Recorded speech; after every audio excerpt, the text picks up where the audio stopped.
அனைவருக்கும் வணக்கம். நான் உங்கள் ஏஎல்பி அஸ்ட்ராலஜர் ரமேஷ், பெங்களூர்லேருந்து பேசுகிறேங்க. இன்றைக்கி வந்து வேறு விதமான ஒரு ஜாதக ஆய்வு. இது வந்து ஒரு ஆணோட ஜாதகம். இந்த ஜாதகர் பிறந்தது வந்து ஹரியானா, ஒரு நார்த் இந்தியன்.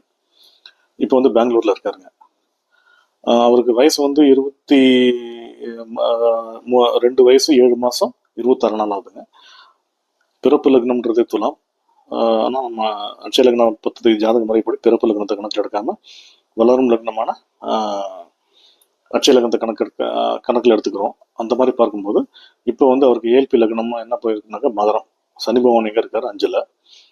ஏஎல்பி நட்சத்திரம் இயங்கும் நட்சத்திரம் என்ன போயிட்டு உத்திராடம் 3. சூரிய பகவான் 9ஆம் வீட்டில் இருக்காரு. ஏஎல்பிலேருந்து 9ஆம் வீட்டில் இருக்காரு.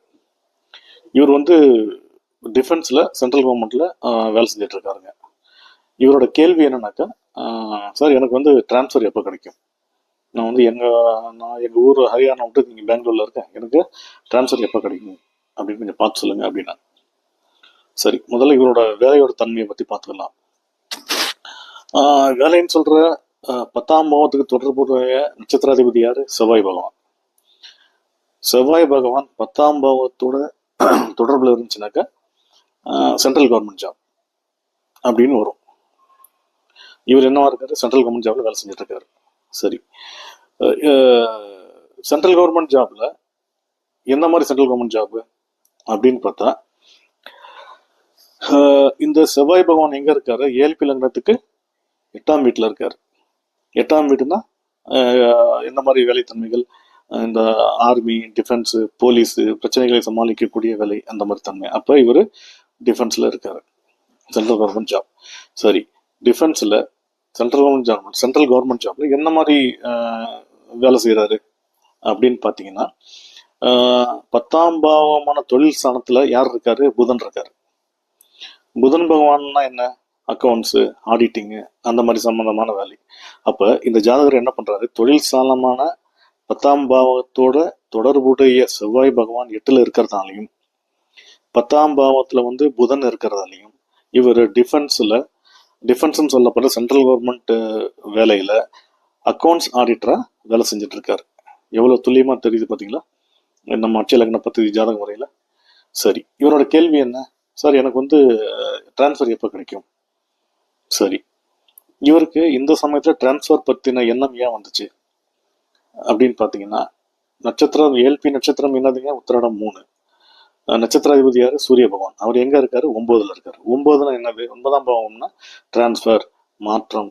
அப்ப இந்த காலகட்டத்தில் இந்த ஜாதகருக்கு சரியா டிரான்ஸ்ஃபர் பத்தின கேள்வி, அந்த எண்ணம் வந்தது சரின்னு பண்ணுதுங்க. சரி, இவருக்கு டிரான்ஸ்ஃபர் எப்போ கிடைக்கும்? தற்போது உத்திராடம் 3 போயிட்டு இருக்கு. அடுத்த நட்சத்திரமா என்ன வருது? உத்திராடம் 4. உத்திராடம் 4 வரும்போது டிரான்ஸ்ஃபர் கிடைக்குமான்னு கிடைக்காது, கஷ்டம். ஏன்னாக்கா 9ஆம் பாவத்துக்கு சம்பந்தப்படுற சந்திர பகவான் ஏஎல்பிக்கு 2ல் இருக்காரு ஆச்சுங்களா. கோச்சாரத்தில் எங்க இருக்காரு? சந்திர பகவான் லக்னத்திலே இருக்காரு. அப்போ ஒரு விதமான அழுத்தம், மைண்ட் ஆசிலேஷன் அந்த மாதிரி போயிட்டு இருக்கும். நவாம்ச புள்ளியும் எங்க போகுது? இந்த காலகட்டத்தில் மீனத்தில் போகுது. அப்போ டிரான்ஸ்ஃபர் வர்றது கஷ்டம். சரி, அடுத்த நட்சத்திரம் என்ன வருதுங்க? திருவோணம் 1. திருவோணம் 1 வரும்போது டிரான்ஸ்ஃபர் கிடைக்குமானா கிடைக்கும். எப்படி சொல்றோம்? சந்திர பகவான் லக்னத்துக்கு 2ஆம் வீடான வருமான ஸ்தானத்தில் இருக்காரு.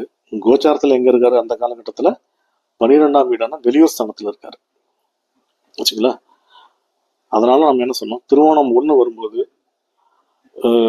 அதாவது திருவோணம் 1 வரும்போது காலகட்டம் எப்பனாக்கா 5 ஆகஸ்ட் 2025 இருந்து 15 செப்டம்பர் 2026 கோச்சாரத்தில் சந்திர பகவான் 12ல் இருக்கிறதுனாலையும் லக்னத்தில் வந்து 2ல் இருக்கிறதுனாலையும் இந்த ஜாதகருக்கு வருமானம்ன்றது வெளியூரில் வேலை செய்வதன் மூலம் வருமானம் வரும். வெளியூர்னா என்ன? இப்போ அவர் பெங்களூரில் இருக்காரு. வெளியூர்ன்றது அவரோட சொந்த ஊரான ஹரியானாவுக்கு கூட டிரான்ஸ்ஃபர் கிடைச்சி போகலாம். ஆனால் உறுதியாக வெளியூருக்கு டிரான்ஸ்ஃபர் உண்டு அப்படின்னு ரொம்ப தெளிவாக சொன்னாங்க. ஸோ இந்த அட்சய லக்ன பദ്ധதி ஜோதிட முறையில் எல்லா கேள்விகளுக்கும் உண்டான பதில்கள் துல்லியமாக வித் டேட்டோட கிடைக்குங்க.